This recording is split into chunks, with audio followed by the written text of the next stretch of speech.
Have you ever noticed that the most broken people you know are actually the nicest? The ones who are always willing to help everyone, who never say no, who put everyone else before themselves. And do you know why that happens? Because they are not being good, they are being weak, and there is ancient wisdom that explains exactly why being nice in the wrong way is a problem. It is the perfect recipe for you to die poor, frustrated, and without any respect. In the next few minutes, you will discover the shocking truth that no one dares to tell you. And when you finish, your financial life will never be the same. Let me tell you the story of Marcelo. He was 42 years old, working as a sales manager at a medium-sized company in Sao Paulo. A good father, a good husband, a good co-worker.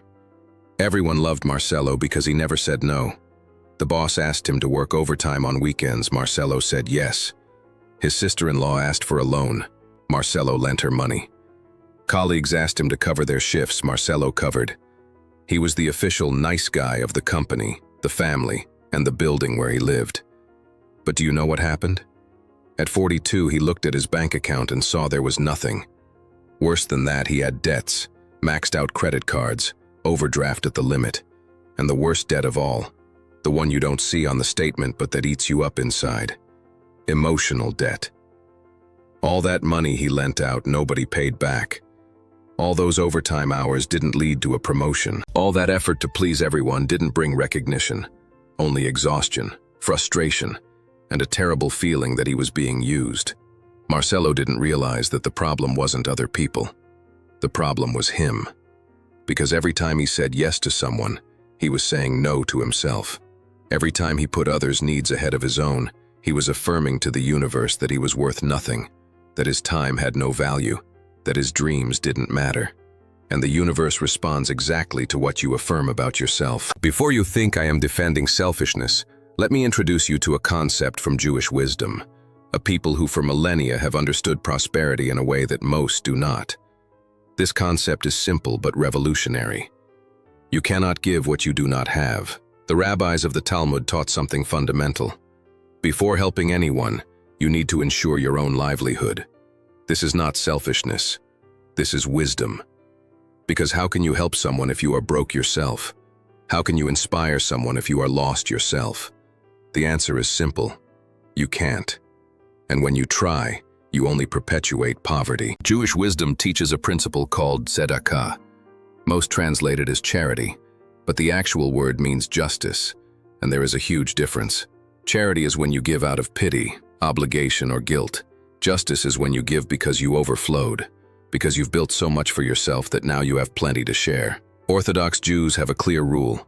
You should give between 10 and 20% of your income to noble causes, but you can never give more than 20%, because if you give more, you risk becoming poor and then you will need help yourself. Do you see the wisdom in this? They understand that true generosity doesn't come from sacrifice. It comes from abundance. And abundance doesn't happen when you keep emptying yourself to fill others. It happens when you fill your cup first until it overflows. What happened to Marcelo happens to millions of Brazilians every day. He confused being good with being nice, and this confusion cost him dearly.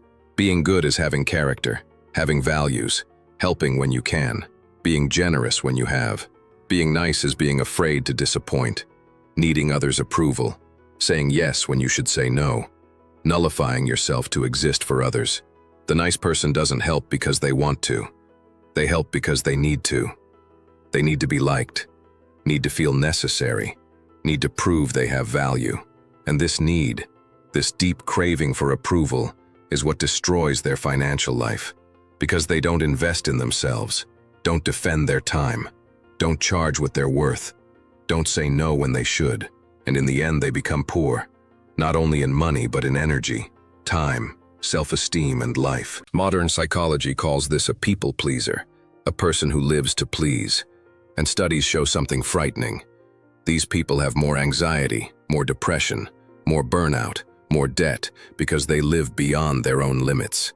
They take on problems that are not theirs, assume responsibilities they shouldn't, give what they don't have, and in the process they completely lose themselves.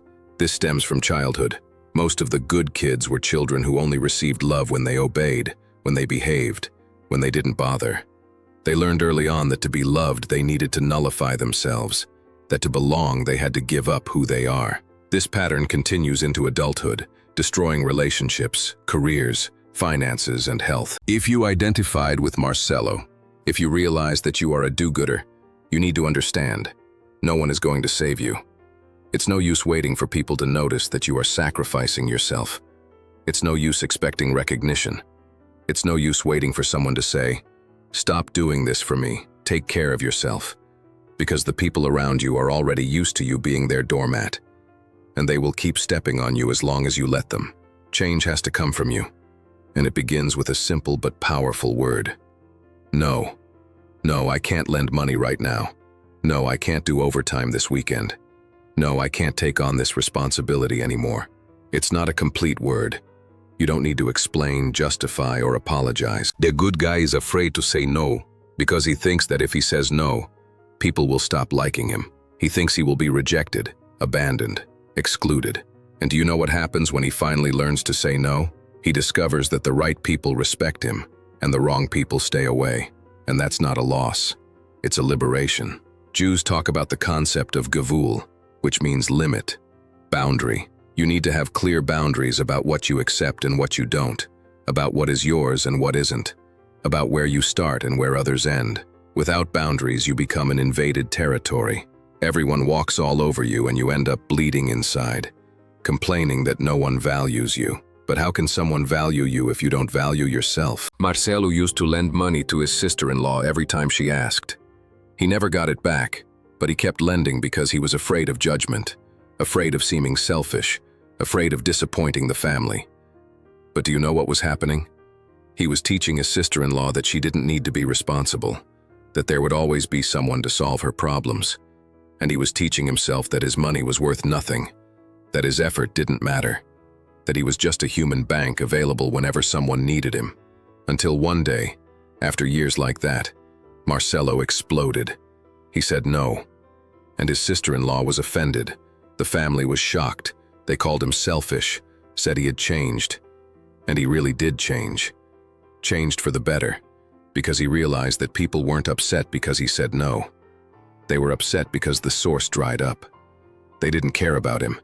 They cared about what he could do for them. This is the harsh truth that no one wants to hear. When you're nice, people don't like you. They like what you do for them. And the day you stop doing it, they disappear. But when you set boundaries, when you respect yourself, when you value yourself, you attract different people. People who respect you, who value you, who want to grow with you, not drain you. When you don't respect yourself, you can't prosper. It's impossible, because prosperity requires focus, energy, and time. And if you're spending all of that on others, there's nothing left for you to build. You get caught in a vicious cycle where you work, but never get anywhere. Because the money you earn either goes out on loans or is spent on things you buy to impress others, or is lost on opportunities you miss because you're too busy solving other people's problems. Jews understand this deeply. They have a saying that goes, "If I am not for myself, who will be? And if not now, when?" This is not selfishness. It is responsibility. It is understanding that no one will build your life for you. No one will take care of your dreams for you. No one will make you prosper for you. That is your responsibility. And the sooner you accept this, the sooner you will start to change. Work has dignity. You don't need to be ashamed to charge for your work. You don't need to feel guilty about making money. You don't need to apologize for prospering. The Talmud says that a man should teach his son a profession because those who don't have a profession may end up becoming a thief. Work is honor. Money is a tool. Prosperity is a blessing. There's nothing wrong with seeking this for your life. But the good guy doesn't believe in this. He thinks money is dirty, that asking for fair payment is greed, that having ambition is wrong. And do you know why? Because he was taught that humility is being small. But true humility is not being small. It's recognizing your greatness without thinking you're better than others, building your empire without stepping on anyone, prospering without guilt. It took Marcelo years to understand this, but once he did, everything changed. He started to say no. No to unpaid overtime, no to loans that were not repaid, no to favors that only drained his energy. And with the time and energy he regained, he invested in himself, took a course, learned a new skill, started a side project. In 2 years, he tripled his income, not because he became selfish, but because he stopped betraying himself. And here's the big turnaround. When Marcelo prospered, he was able to help more people than ever before. But now he helped from a place of abundance, not scarcity. He helped because he wanted to, not because he needed approval. He helped those who truly needed it, not those who only wanted to take advantage. And his help had more impact because it came from a man who respected himself, not from a man who nullified himself. This is true tzedakah. This is true generosity. You overflow, and what overflows blesses others. But to overflow, you need to fill your cup first. And to fill your cup, you need to stop letting others drink from it all the time. Change begins with self-awareness. You need to look at your life and identify where you are being nice instead of good, where you are saying yes when you should say no. Who is draining your energy? Who is disrespecting your time? Where are you nullifying yourself? Make a list. Write down on paper all the situations where you feel used, disrespected, exhausted. And next to each situation, write what a healthy limit would be. For example, I will no longer lend money without a clear repayment agreement. I will no longer do overtime without being compensated. I will no longer take on responsibilities that are not mine at work. Put it on paper because what's only in your head doesn't exist. Then you train yourself to say no. Start small. Deny a simple favor, something that won't cause a big conflict.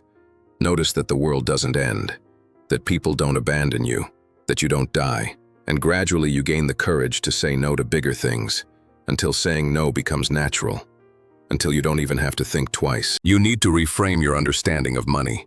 Stop seeing money as something negative. Stop feeling guilty for wanting to prosper.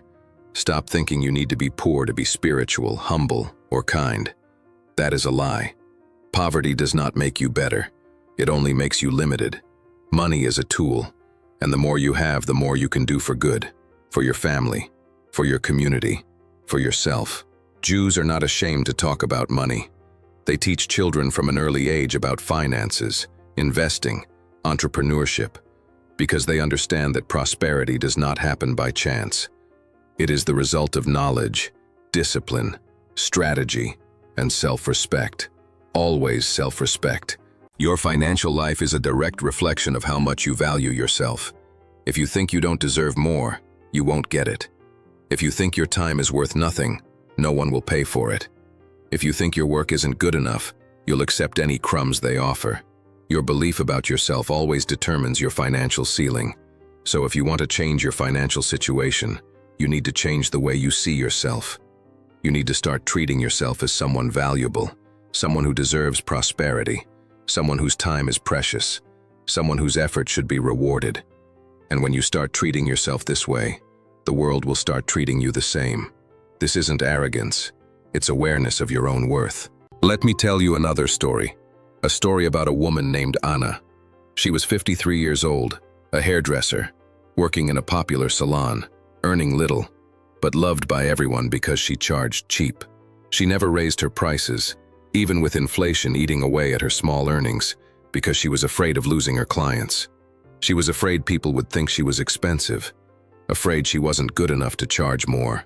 But Anna had a dream: to own her own salon, work for herself, build something of her own. But how? With that little money, she could barely pay her bills. She was living on the edge. And every time a client asked for a discount, she gave it.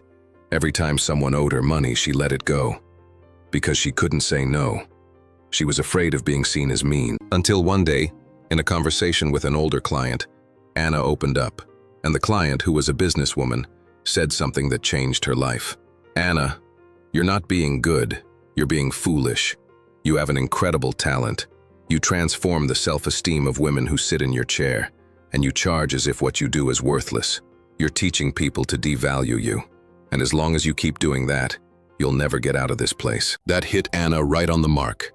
She realized it was true. She was self-sabotaging, telling the universe she was worth nothing, and the universe was responding accordingly. So she made a decision. She would raise her prices, not to get rich overnight, but to charge what her work was truly worth. And she would stop giving discounts and stop offering credit. She lost some clients, those who only went to her because it was cheap. But she gained others, clients who valued her work, paid on time, and referred her to others. And for the first time in her life, Anna started to have extra money. she began to save. In 3 years, she opened her own salon, small but hers.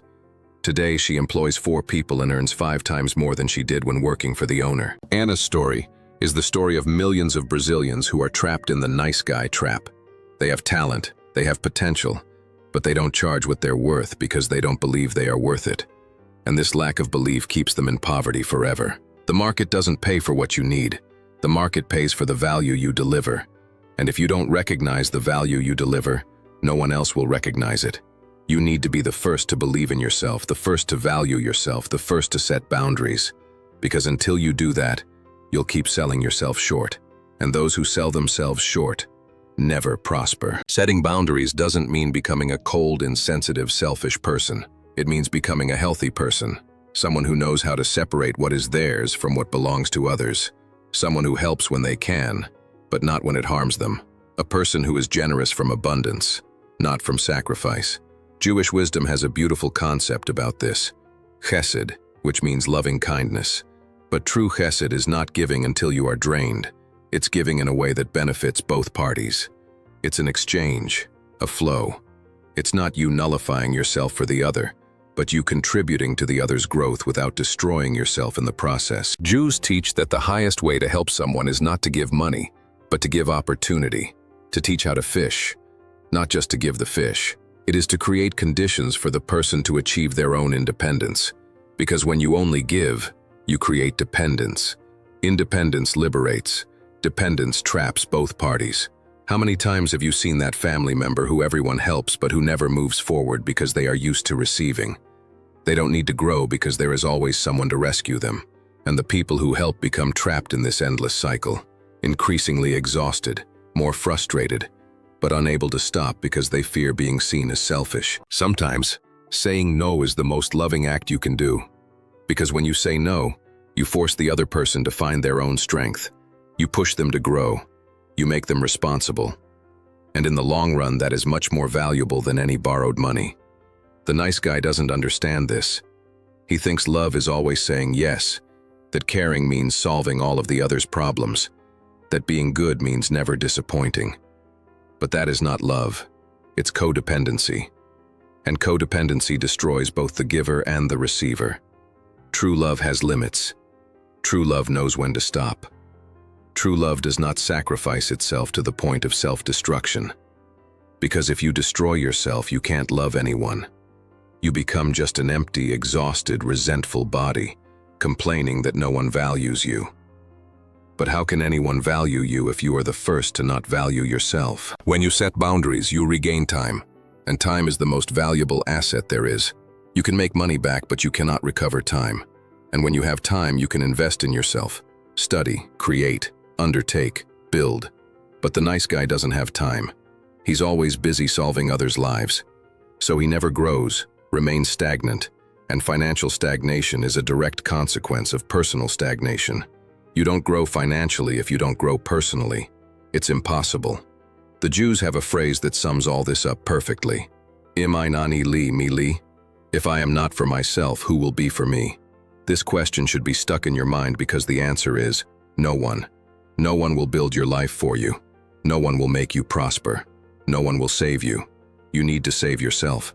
Salvation begins when you stop betraying yourself to please others. Before finishing, I want to leave you with a challenge, something practical you can do today. Identify a situation in your life where you are being too nice, where you are saying yes when you should be saying no, where you are nullifying yourself. And this week, you will change that. You will set a boundary. You will say no. It doesn't have to be dramatic. It doesn't have to be aggressive. It just needs to be firm. And when you do this, pay attention to what happens. Pay attention to how you feel, to how people react, and you will notice something incredible. The world doesn't end. The right people respect you, and you feel lighter, stronger, more alive. Because every time you respect yourself, you reclaim a piece of yourself that you had lost. And when you reclaim yourself, you also regain the ability to thrive, to grow, to build, to truly live, not just survive. The difference between being good and being nice is the difference between a life of abundance and a life of scarcity. between a life of purpose and a life of servitude, between a life where you build and a life where you just endure. And you choose every day. You choose with each yes and each no. Choose wisely. Choose yourself. Because when you choose yourself, you are able to choose others too, but from a place of strength, not weakness. From a place of abundance, not lack. From a place of true love, not pathological need for approval. Jewish wisdom teaches that each person has the responsibility to be the best version of themselves, not to compete with others, but to honor the potential given to them. And when you diminish yourself, when you waste your life being a doormat for others, you're not honoring anything. You're wasting the most precious gift you've received, your own life. So get up, dust yourself off, and start treating yourself as someone who matters. Because you matter. You have value. You deserve prosperity. You deserve respect. And it all begins with respecting yourself, setting boundaries, saying no when necessary, and investing in yourself. It won't be easy. There will be people who complain, people who will call you selfish, people who will distance themselves. Let it be. These people never truly cared about you. They only cared about what you did for them. And their departure will make room for better people. People who value you. People who want to grow with you, not drain you. Your journey to prosperity begins when you stop betraying yourself.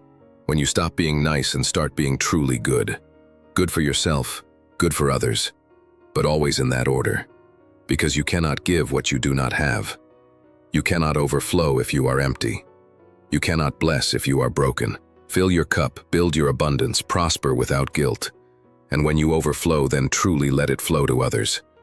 But never, never again empty yourself to try to fill someone else. Because that is not love. That is self-destruction. And you were not made for that. You were made to prosper, to grow, to shine. So stop hiding behind the mask of the nice guy and embrace who you truly are. Someone powerful, valuable, and worthy of all the prosperity the universe has to offer. This is the truth that no one tells you. This is the wisdom that few understand. And now that you know, you have no more excuses. Change is in your hands. Now it's just a matter of choice. And I sincerely hope you choose yourself.